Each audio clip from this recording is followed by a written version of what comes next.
This organization is fantastic. The people who are behind it, the staff, the volunteers, the board, the people who have come out and supported it. And the show tonight, the slideshow of the 20-year history, was deeply moving to show how far they've come over that period of time. You spoke a little bit about domestic violence in Nevada, and you kind of looking into it to seeing if it was something that was just more prevalent here in the state, or if it was nationwide. Can you tell me a little bit about that? Yeah, October is Domestic Violence Awareness Month, and it's truly nationwide. It's in every state. Nevada is not unique. That said, we have a serious domestic violence issue in Nevada, as in almost every state in this country. Do you have any answers for what should be done or could be done about that?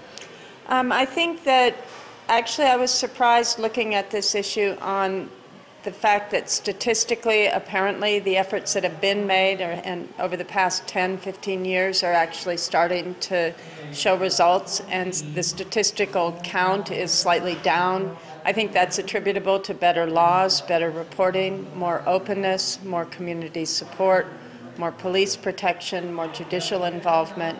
I think the system as a whole is trying to remedy and address the situation, and I actually think from the national statistics it's bearing fruit.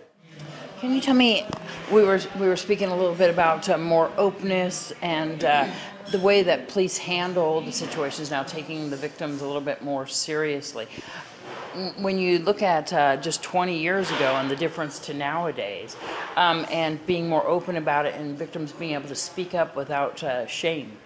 Yeah, I think that's exactly right, and I think that's probably the most important piece in the entire puzzle, is people knowing that there are resources there that can help them, that it is not a matter of shame, that it affects everybody in all walks of life, and it is an inheritance that you don't have to accept. If a child's parents are abusive to one another and to the child, the chances that that child will grow up and himself become an abuser or herself become an abuser are so much higher. And so if you can break that cycle and say, we are not going to accept this inheritance, we're going to reject it, you can move it forward. And the only way to do that is to have people have the courage to go and do something about what's happening in their homes and in their schoolrooms and in their lives. So.